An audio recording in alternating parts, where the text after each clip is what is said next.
For us, we had to finally just go, okay, let's just admit we lost a lot of money, we lost a lot of time, and it really wasn't a good channel or pathway for us to grow our business.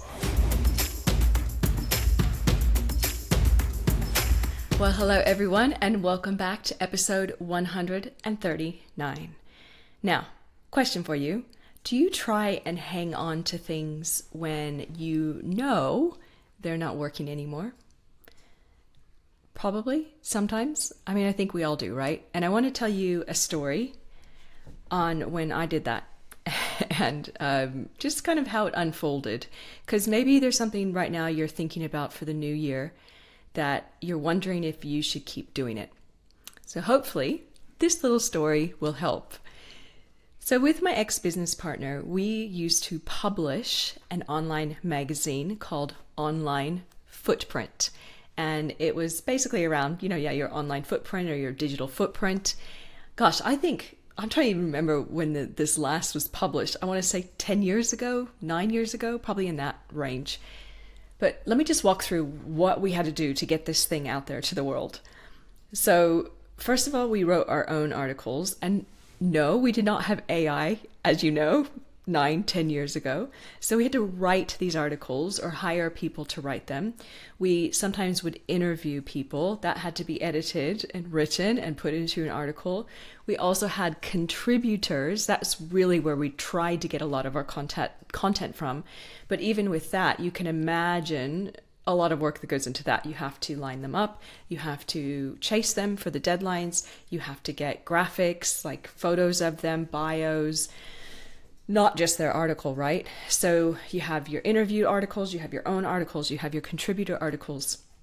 We would then have to put all that together. So we'd have a person on our team that would put it together in a flow and have to look it over like an editor.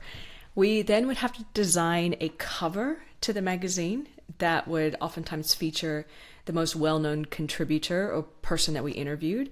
So typical magazine, right, where you have we had like a whole design template, and then we'd put the photo of the person on there, and then we'd have to come up with headlines that promoted what was going on inside the magazine. So we not only had that, then not only editing all the content, but then we have an internal design that had to be done so all the articles fit together in the right way.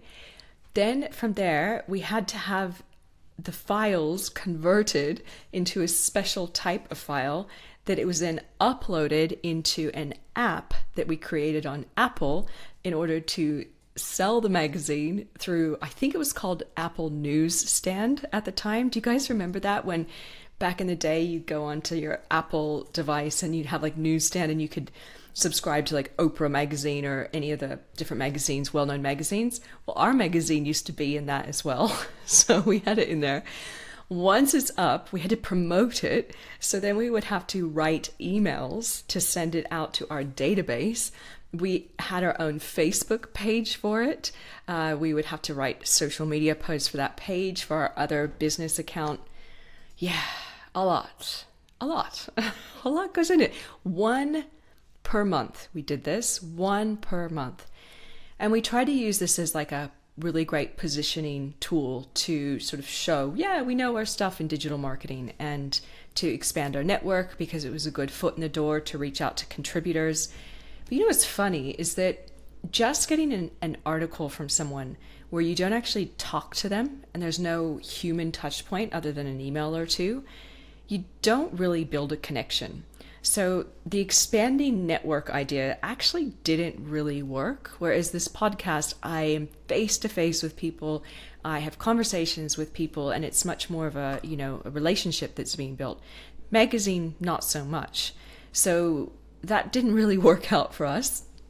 And then we basically thought, okay, this is a great positioning concept, maybe to expand our network, and we can promote our business as well. We saw it as another marketing channel where we get it out on the Newsstand app and people would read it and then maybe do business with our agency at the time. And so we put ads throughout the magazine, our own ads, promoting our own services. But what happened? Well, 1 year of hard work, spending money, time, resources. We loved the idea, but it never got us a client that we were aware of. It didn't really expand our network either. So we were just like hung up on this. We're like, oh, but the concept seems so great. And we sunk in a lot, as you can tell, over a year's time. And we just kept thinking, no, just hang in there. It will take off. It will take off.